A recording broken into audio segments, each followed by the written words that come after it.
गुनगुनाइए, नहाते धोते चलते फिरते खाते पीते, जब याद आ जाए, टहलने जा रहे हैं गुनगुना, जो चौपाई याद आ जाए उसी को गुनगुनाते जाइए। हर चौपाई में राम मंत्र बैठा हुआ है। मैंने पीछे बोला था कुछ चौपाई, केवल 20-21 चौपाई ऐसी है जिनमें राम नाम नहीं है। एक तो मुझे याद है, बाकी आप ढूंढिए उसे।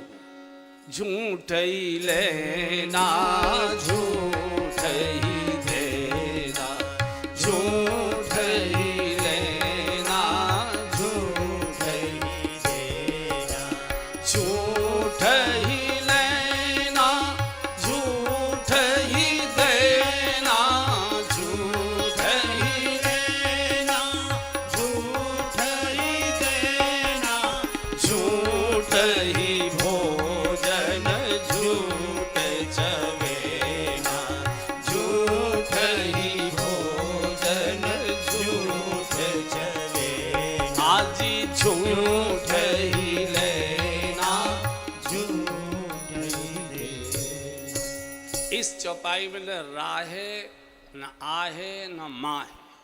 झूठ ही लेना झूठ ही देना, झूठ ही भोजन झूठ चवेना। 20 आप ढूंढ लीजिए, ठीक है, एक मैंने बता दी है। इसलिए इन चौपाइयों को खूब गाइए, नहाते धोते मैल उतरेगा, रगड़ते जाइए, गाते जाइए, जो याद आ जाए। हर चौपाई भगवान का मंत्र है, और मंत्र जाप कभी भी करिए। मंत्र जाप नित्य करे तो भारा, ऐसा गोस्वामी जी ने लिखा है। उनके हृदय में आप निवास करें। तो कल भगवान वाल्मीकि जी के आश्रम में पहुंच चुके थे। वाल्मीकि जी से पूछा था कि हम कहाँ निवास करें। इस वन की यात्रा में भगवान ने कई ऋषियों से कई जानकारियाँ प्राप्त की है। भरद्वाज ऋषि से प्रश्न किया कि हम किस मार्ग से जाएं, कहिए नाथ हम कहीं मग जाएं। और मार्ग भरद्वाज जी जैसे ऋषि से ही पूछना चाहिए, क्योंकि भरद्वाज जी संगम के किनारे पर निवास करते हैं। गंगा यमुना सरस्वती का संगम तीर्थराज प्रयाग में भरद्वाज जी निवास करते हैं। भरद्वाज मुनि बसई प्रयागा। और गंगा भक्ति की प्रतीक है, यमुना सत्कर्म की प्रतीक है, सरस्वती ज्ञान की प्रतीक है। जो तीनों के संगम पर बैठा हो उसी से जीवन का मार्ग पूछिए। अगर अलग अलग नदियों के किनारे बैठे से पूछा, भक्ति वाला भक्ति की बात बताएगा, सत्कर्म वाला कहेगा ये घंटी बजाने से और ये धुआं करने से कुछ नहीं होने वाला है, सत्कर्म करो। तो कोई ज्ञान की बात बोलेगा, कोई कर्म की बात बोलेगा, कोई भक्ति की बात बोलेगा। जीवन में तीनों का समन्वय चाहिए। जीवन में सत्कर्म भी चाहिए, सत्कर्म करने वाला ज्ञान भी चाहिए, और दोनों को पचाने वाली भगवान की भक्ति चाहिए। तो भरद्वाज ऋषि तीर्थराज प्रयाग में निवास करते हैं। आप किसी भी संप्रदाय के व्यक्ति के पास चले जाएंगे तो वो अपने मत की बात करेगा, यही बेड़ा पार करेगा, यही बेड़ा पार करेगा, बाकी का खंडन करेगा। सभी रास्ते, भारतवर्ष की सभी नदियां समुद्र में जा रही हैं, रास्ते अलग अलग हैं, लेकिन हर नदी का गंतव्य एक ही है, लक्ष्य एक ही है, महासागर में विलीन हो जाना। और जब तक सागर से मिलन नहीं होता नदी दौड़ती रहती है, सागर में जाते शांत हो जाती है। तो किसी भी वैसे मार्ग से जाइए, भक्ति के मार्ग से जाइए, सत्कर्म के मार्ग से जाइए, ज्ञान के मार्ग से जाइए। महासागर तो भगवान के श्री चरण है, वहाँ जाकर शांति शांति शांति वही मिलती, और कहीं मिलती नहीं। तो वाल्मीकि जी ने अपना रास्ता नहीं बताया, वो भरद्वाज जी ने अपना मार्ग नहीं बताया, ऋषियों का ही जो परंपरागत मार्ग था वही बताया। वैदिक सनातन मार्ग ही राजमार्ग है। वेद मार्ग माने, वेद कोई पुस्तक का नाम नहीं है, वेद माने ज्ञान, वेद माने भक्ति, वेद माने सत्कर्म, तीनों का जो समन्वय सामंजस्य है वो वेद है। और वाल्मीकि से पूछा है कि हमको स्थान बताइए कि हम कहाँ निवास करें। और वाल्मीकि जी से इसलिए पूछा है कि वाल्मीकि जी के आश्रम में सिंह और मृग एक साथ जल पिया करते थे, वहाँ हिंसा नहीं थी। और ऐसी जगह ही निवास करिए जहाँ हिंसक वातावरण हो, जहाँ आनंद का, प्रसन्नता का, शांति का वातावरण हो। आप मकान भी ढूंढते तो ऐसी कॉलोनी ढूंढते हैं जहाँ थोड़ी शांति हो, थोड़ा अच्छा हो, शुद्धता हो, हरा भरा हो। ऐसे ही स्थान पर तो कहा कि जाइए यहाँ से।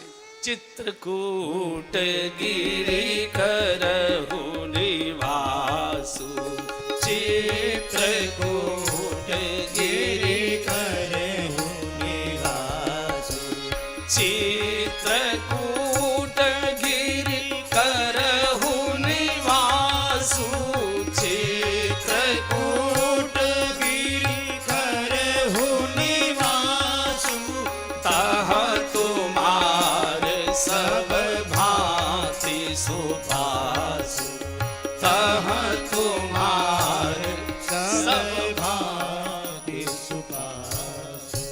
चित्रकूट केवल किसी स्थान का ही नाम नहीं है। जिन्होंने अपने चित्त को कूट कर स्थिर कर दिया है, जिनका चित्त चंचल नहीं है, जिनका चित्त बेचैन नहीं है, जिनका चित्त व्याकुल नहीं है, जिनका चित्त अशांत नहीं है, उसमें भगवान निवास करेंगे, उसी में भगवान निवास करते हैं। चित्रकूट मतलब जिन्होंने चित्त को अपने विकारों से कूट दिया, कोई विकार उसमें पनप ही नहीं सकता, वहाँ निवास करें। भगवान चित्रकूट आ गए। बहुत सुंदर चौपाई गोस्वामी जी लिखते हैं। चित्रकूट रघुनंदन छाए, चित्रकूट रघुनंदन छाए, समाचार सुनी सुनी मुनि आए, समाचार सुनी सुनी मुनि आए। अमरनाग किन्नर दिशिपाला, अमरनाग किन्नर दिशिपाला, चित्रकूट आए ते ही काला, चित्रकूट आए ते ही काला, राम प्रणाम कीन सब काहू, राम प्रणाम कीन सब काहू। आजी मुदित देव लहि लोचन लाहू, मुदित देव लहि लोचन लाहू। करी बिनती दुख दुसह सहाय, करी बिनती दुख दुसह सुनाए, हर्षित निज निज साम सिधाए, हर्षित निज निज सदन सिधाए। तीन प्रकार के लोग भगवान से चित्रकूट में मिलने आए। ऋषि मुनि आते, आवत देख मुदित मुनि वृंदा, कीन दंडवत रघुकुल चंदा। ऋषि मुनियों का एक बहुत बड़ा समूह भगवान का दर्शन करने मिलने आया है। भगवान ने साष्टांग प्रणाम किया है। देखो, साधु को प्रणाम जरूर कर लिया करो। साधु को किया गया प्रणाम सीधा भगवान को जाता, चूंकि साधु भगवान के पुत्र माने जाते हैं। और कोई किसी के बेटे को प्यार दुलार आदर देता है, उसके पिता को बहुत प्रसन्नता होती है। संतों के जो पिता हैं वो भगवान हैं। आप इस फजीयत में मत पड़िए, सिद्ध है क्या सिद्ध है, कि चिलम पीते हैं, कि गांजा पीते हैं, कि ऐसे है कि वैसे।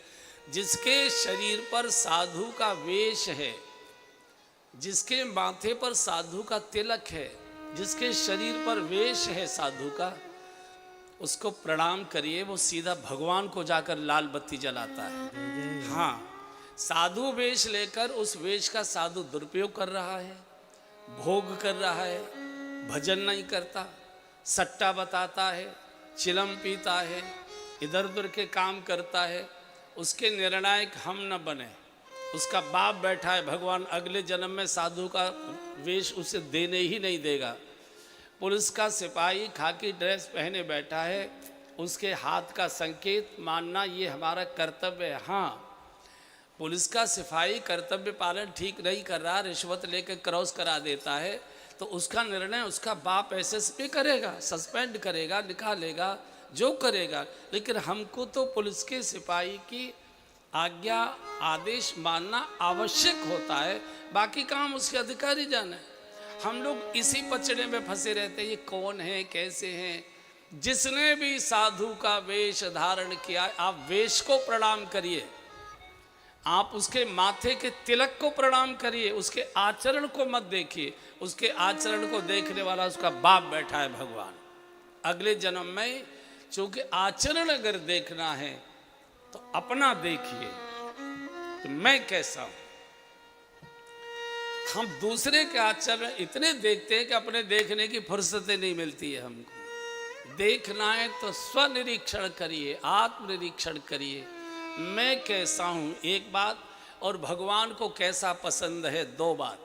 कथा सुनने से ये पता लग जाता है कि भगवान को कैसा व्यक्ति पसंद है, और फिर मैं कैसा हूँ इसका आत्मनिरीक्षण हो जाता है। कई बंधु कहते हैं ना कि महाराज 3 घंटे कब बीत जाते हैं कथा में पता नहीं लगता है। सिनेमा हॉल में भी 2-3 बार इंटरवल होता है, सीटियाँ बज जाती हैं, बीच बीच में उठकर लोग निकल जाते हैं, लेकिन कथा में तो होश ही नहीं रहता है। 3 कब बजे जब आप कहते हैं कि अब कथा विराम लेती, तो अरे 3 घंटे कारण ये कि वो कथा राम की नहीं है। राम तो माध्यम बनी, ये कथा हमारी और आपकी है। हम सबको दिखाई देने लगता है कि इस कथा में मैं कहाँ बैठा हूँ, और ये कथा वास्तव में पाला बदलने की कथा है, पार्टी बदलने की नहीं है। पार्टी बदलना तो अच्छा नहीं माना जाता, पार्टी बहुत बदली जा रही है, महाराष्ट्र में भी पराकाष्ठा है, तो पार्टी बदलना तो शुभ नहीं माना जाता। पाला बदलना अच्छा माना जाता, जो खेल में पाला बदला जाता है। कबड्डी का खेल है, अभी इधर पाले में खेल रहे थे, फिर कहते ना पाला बदलो भाई, इधर के इधर आ जाओ, इधर का इधर आ जाओ। अभी तक हमको मालूम नहीं था, हम गलत पाले में थे। कथा सुनने के बाद समझ में आया कि हमको तो दूसरे पाले में रहना चाहिए। तो ये कथा हमारे जीवन के पाले को बदलती है। अभी तक इधर जा रहे थे, नहीं नहीं, ये मार्ग गलत दिशा में जा रहा है, अर्धवृत करिए कृपया, इस दिशा में आगे बढ़िए। तो कथा ये मनोरंजन के लिए नहीं है, कथा हमको अनुभव कराती है। इस कथा में मैं कहाँ बैठा हूँ, इस कथा में मैं कैसा लग रहा हूँ, इस कथा में मैं किस पात्र से मिलता जुलता हूँ। कहीं ऐसे पात्र की बगल में तो नहीं बैठा जिसको मारने के लिए भगवान आए हैं, जिसका नाम सुनते ही भगवान को क्रोध आ जाता है। पाला बदल दीजिए, पाला बदल दीजिए। अब तक मालूम नहीं था, गलत पाले में बैठे थे, आइए पाला बदल। तो भगवान ने ऋषि मुनियों को, स्वयं भगवान को ऋषि जप करके प्रणाम करते हैं, लेकिन भगवान साधु वेश को आदर देते हैं। राम प्रणाम कीन सब काऊ, मुदित देह लय लोचन लाऊ। बहुत प्रकार के आशीर्वाद साधु महात्मा देकर गए हैं। थोड़ी देर के बाद देवताओं का समूह है, अंबर नाग किन्नर देशी पाला, अमर नाग किन्नर देशी पाला, चित्रकूट आए तेहि काला, चित्रकूट आए तेहि काला। राम प्रणाम कीन सब काहू, राम प्रणाम कीन सब काहू, मुदित देव लहि लोचन लाहू, मुदित देव लहि लोचन लाहू। भगवान ने खड़े होकर हाथ जोड़कर देवताओं को प्रणाम किया है। भगवान देवताओं को हाथ जोड़कर प्रणाम कर रहे बंधुओं, हमको भी देवताओं को प्रणाम करते रहना चाहिए। क्यों? भगवान देवताओं की ताकत जानते हैं। इन्हीं देवताओं ने राज तिलक नहीं होने दिया था, इन्हीं देवताओं ने मेरा वनवास करा दिया था। तो भगवान ने हाथ जोड़कर प्रणाम किया, भैया अब 14 साल आराम से काट लेने देना, भैया ज़्यादा तंग मत करना, तुमने अयोध्या में तो रहने नहीं दिया, वनवास करा दिया। देवता कहते हैं जो समाज के बड़े लोग हैं, पद और पैसे वाले जो लोग होते हैं उनको देवता, जो देते हैं विभिन्न प्रकार से दान देते हैं, सहायता देते हैं, उनको देवता कहते हैं। और पैसे वाले और पद वाले, इनकी एक कमजोरी होती है, इनको आप प्रणाम कर लीजिए तो फिर ये आपके सहयोगी हो जाएंगे, आपको आशीर्वाद भी देंगे, आपकी सहायता भी करेंगे। और अगर आपने इनको प्रणाम नहीं किया तो पता नहीं कहाँ से ईडी आ जाएगी, पता ही नहीं लगेगा आपको गड़बड़ कहाँ से हो रही है।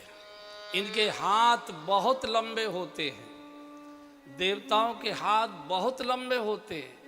देवताओं की कमजोरी है, उनको प्रणाम करिए। बड़े आदमी की एक ही कमजोरी है, तो उसके बड़प्पन को नमन करिए, बड़प्पन को स्वीकार करिए। अरे बाबूजी हम क्या हैं, बालक हैं आपके सामने, हमारी क्या हैसियत है, आशीर्वाद दीजिए, हम तो आपके बालक हैं। हमेशा बड़े लोगों को नमन करिए, आशीर्वाद मिलता रहेगा। चूँकि भगवान जानते थे नहीं, देवताओं ने मेरा राज तिलक नहीं होने दिया था, सरस्वती को भेजकर षड्यंत्र करा दिया था, कई की बुद्धि बिगाड़ दी थी। अरे भैया वन में आए यार, यहाँ तो चैन से रह लेने देना, कृपा करना। भगवान ने सबको प्रणाम किया।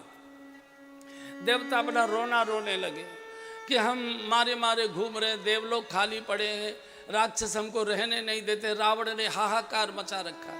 भगवान ने कहा धैर्य रखो, प्रतीक्षा करो, मैं आप ही के संकट को दूर करने के लिए आया हूँ, प्रतीक्षा करिए। भगवान का आश्वासन लेकर चले गए देवता। एक तीसरा समाज था चित्रकूट में, कोल भीलों का, बिल्कुल अशिक्षित, अनपढ़, गरीब, दीन हीन, बिल्कुल नंग धड़ंग, काले काले शरीर, केवल फटे चिथड़े शरीर पर लंगोटियां बांधे दौड़े। इनको पता लगा यह सुधि कोल की रात आई, यह सुधि कोल की रात आई, हर्षि जनु नवनिधि घर आई, हर्षि जनु नवनिधि घर आई, कंद मूल फल भरी भरी सोना, कंद मूल फल भरी भरी सोना, चले रंक जनु लूटन सोना, चले रंक जनु लूटन सोना। ओहो, हजारों की संख्या में कोल भील, बिल्कुल मैले कुचले कपड़े फटे चिथड़े पहने हुए दौड़े चले आ रहे, दौड़े चले आ रहे, झुंड के जो ला के आ रहे हैं, दोनों में कंद मूल फल भर भर कर ला रहे, कंद मूल फल भर भर दोना, चले रंक जन लूटन सोना। एकदम आते हैं, जोहार करते हैं, प्रभु के श्री चरणों में फलों के दोने अर्पित करते हैं और दूर अंतर से हाथ जोड़कर भीगे नेत्रों से भगवान के मुखमंडल को निहारते हैं बैठे हुए।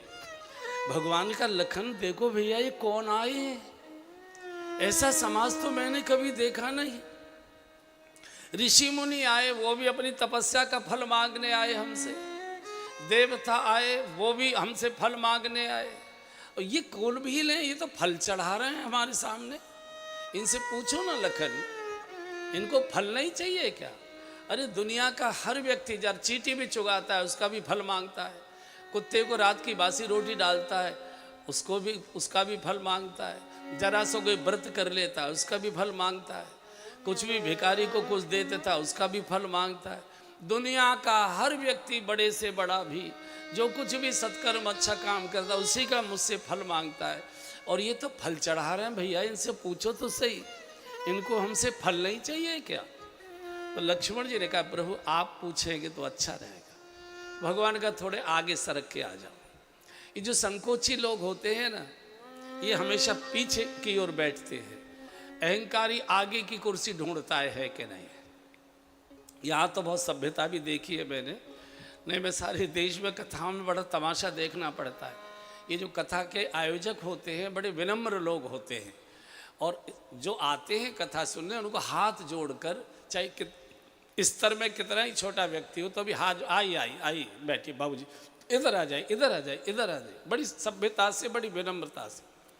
कई एक आधा ऐसे होते ऐसे 2 चक्कर काटेंगे कि आगे का सोफा किधर खाली है, तो हाथ जोड़कर आयोजक आई बैठे, नहीं कोई नहीं, कोई नहीं, कोई नहीं। अरे मूर्ख, कोई नहीं, सैकड़ों लोग बैठे तुझे दिखाई नहीं दे रहा है?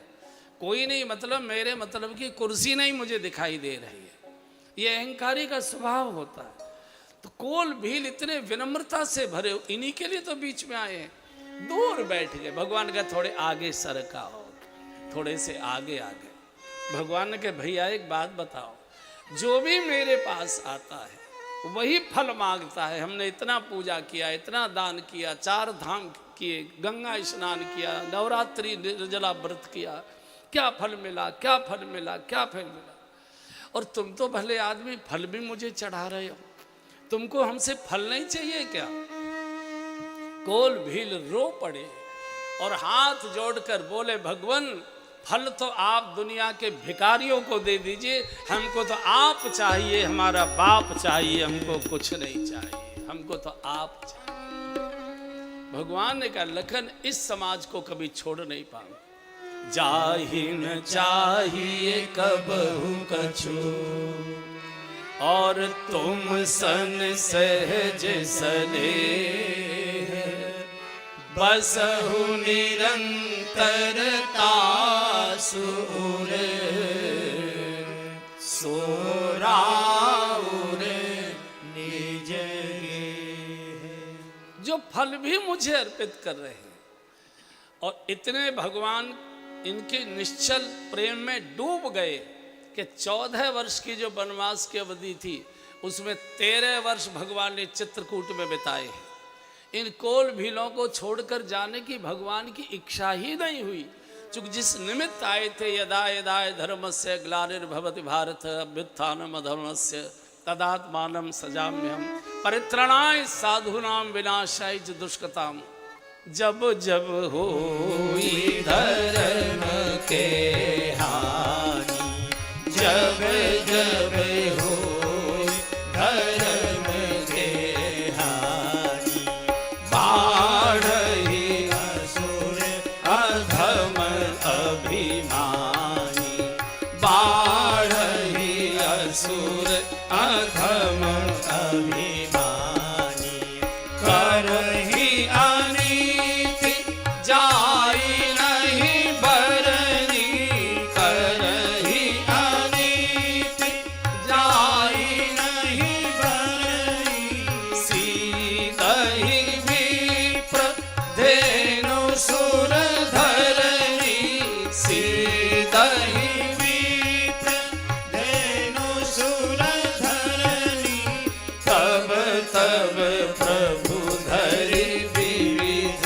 शरीरा, तब तब प्रभु धरि विविध शरीरा, हरहि कृपा निधि सज्जन पीरा, हरहि कृपा निधि सज्जन।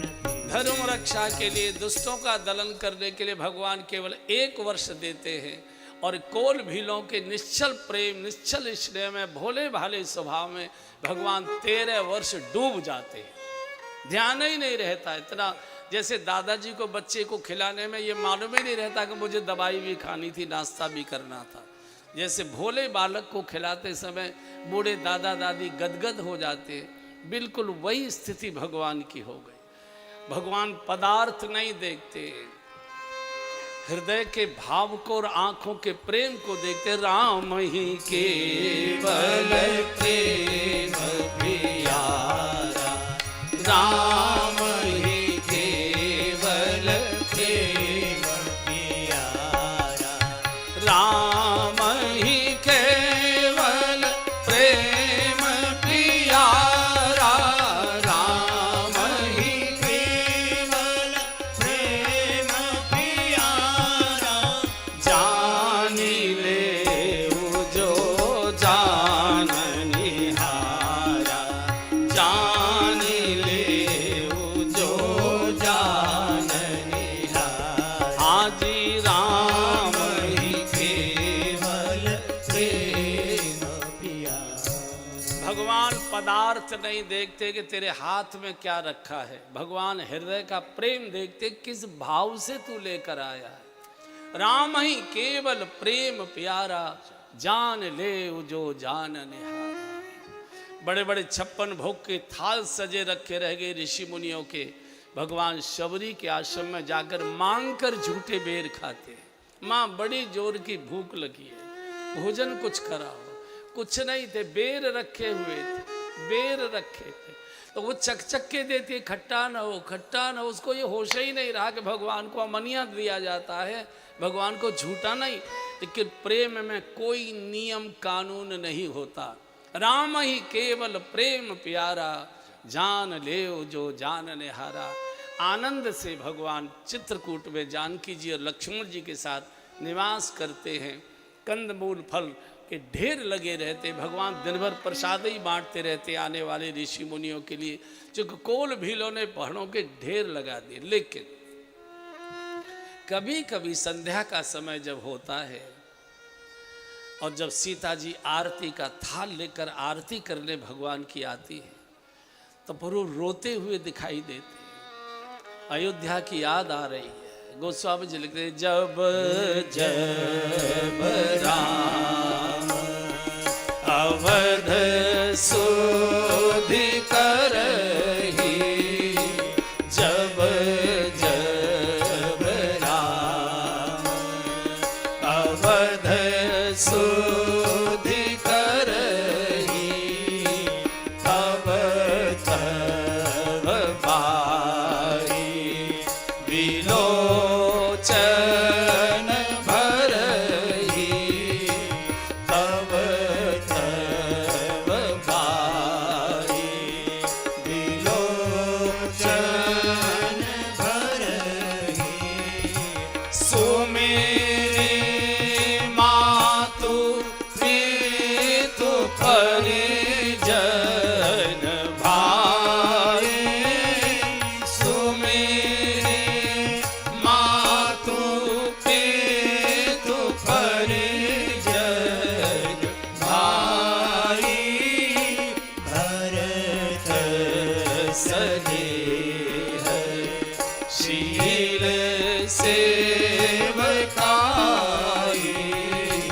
भरत सनेह शील सेवकाई,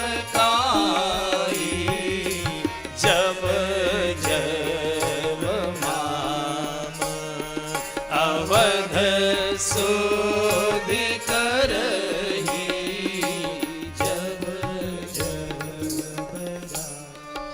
दिन छिपता है, प्रभु रोने लगते। जानकी जी ने कहा, प्रभु क्या बात है, दिन छिपे रोना अच्छा नहीं माना जाता है, लेकिन जब से आपको मैं देख रही हूँ चित्रकूट में, दिन छिपता है और आप रोने लगते हैं। क्या बात है, हमारी सेवा में कोई कमी है क्या, कोई अपराध, कोई भूल हमसे हो रही है क्या? भगवान की हिलकी बंध जाती है। नहीं जानकी, माँ याद आ रही, सुमेरे माँ। इस समय मेरी माँ आरती का थाल सजाकर राजभवन के द्वार पर खड़ी होती थी। राम खेल कर आ रहा होगा, आरती उतारूंगी, और जब मैं नहीं दिखाई देता हूँगा, पता नहीं महल के किस कोने में पछाड़ खाकर गिरती होगी, पूरी पूरी रात रोते निकालती होगी। माया सुमेर माँ, तो पिताजी याद आ रहे हैं, जब मैं छोड़ कर आया था, मूर्छित पड़े थे, केवल इतना ही पुकारे थे, हा राम हा राम हा राम। मुझे याद आ रहे मेरे भोले भाले अयोध्या के नागरिक, सोता छोड़कर चला आया उनको। कैसी बीती होगी उनको जागने के बाद, क्या स्थिति हुई होगी। हमारे भक्तमाल के क्या नाम है उनका, नाभाजी, नाभाजी के साथ भी ऐसा ही हुआ था। राजस्थान में जन्मे थे। एक बार राजस्थान में बहुत बड़ा अकाल पड़ा और नाभाजी जन्म से अंधे थे। जन्म का अंधा बालक, मुश्किल से 4.5-5 वर्ष की अवस्था थी। पिता की मौत हो चुकी थी। विधवा माँ अपने अंधे बच्चे का पालन करती थी मजदूरी कर करा के। तो भयानक अकाल पड़ा। सारा राजस्थान दूर प्रदेशों में जाने लगा। अब अपने बच्चे को लेकर ये भी माँ चली गांव छोड़कर। अब भूखी प्यासी, बच्चा गोद में, कैसे करे क्या करे, खुद मरी जा रही है। 3 दिन से कुछ खाने को नहीं मिला। छोटा बच्चा अंधा बालक कहता है माँ रोटी, माँ रोटी, माँ रोटी, माँ क्या खिलाए माँ। रास्ते में एक झाड़ियाँ थी। राजस्थान में झाड़ियों के पेड़ ज़्यादा होते। थोड़ी छाया में, दोपहरी का समय था, रेतीला रास्ता था, लोग चले जा रहे थे। तो बच्चे को लेटा दिया। भूखा प्यासा बच्चा, थोड़ी ठंडी सी हवा लगी, सो गया। माँ को लगा इसको मैं कहाँ ले जाऊँ, कैसे रखूँ, मेरे खुद प्राण मेरे वश में नहीं है, मेरे कब प्राण निकल जाए, मुझे होश नहीं, में क्या इस बच्चे को कहाँ लेकर जाऊँ। माँ की ममता बहुत विचित्र होती है बंधुओं, लेकिन माँ ने क्या अपने हृदय पर पत्थर रखा होगा। सोते हुए अंधे छोटे 5 वर्ष के बालक को एक बार मुख चूमाए, उसका मस्तक सूंघाए और बच्चे को छोड़कर चली गई। भूखी प्यासी उसकी भी मौत हो गई हो। बालक जागता है थोड़ी देर के बाद, माँ माँ माँ माँ करता है, कोई आवाज नहीं देता, जोर जोर से चीखता है, रोता। अंधा बालक कभी झाड़ियों में इधर उलझता है, कभी इधर उलझता है, रास्ता कुछ मालूम नहीं। 2 संत आ रहे थे वृंदावन की ओर, 2 संत आ रहे थे। उन्होंने देखा अंधा बालक है, साथ ले लिया। भगवान आ गए ऐसा लगता है संत के रूप में। माँ तो छोड़कर चले गए, ममता ने भी छोड़ दिया। अंधा बालक बच्चे को ले, आओ बच्चा हमारे साथ चलो। और जयपुर में गलता गद्दी आम में से कोई सज्जन दर्शन करने गए होंगे, बड़ा सिद्ध स्थान है संतों का, वो वहाँ के महंत थे। वहाँ जाके बच्चे को रख दिया। अंधा बालक, तो सेवा बता दी, बुहारी की सेवा। साधु महात्मा जो भोजन कर लेते थे उनके पत्तल उठाकर फेंकने की सेवा। सेवा करते करते करते करते संतों की वाणी सुनकर, संतों की वार्ता सुनकर बच्चे को ज्ञान हो गया। अंधे लोगों को ज्ञान बहुत जल्दी होता है, क्योंकि शक्ति शरीर की आंखों से बाहर जाती है। अंधे को तो सब अंदर ही लेना पड़ता है, तो जो सुनता था वही याद हो जाता था। और वो इतने सिद्ध महापुरुष हुए नाभाजी कि जो भक्तमाल नाम के ग्रंथ है, जिसमें भारतवर्ष के सिद्ध भक्तों की कथाएं हैं, वो नाभाजी के द्वारा लिखी गई।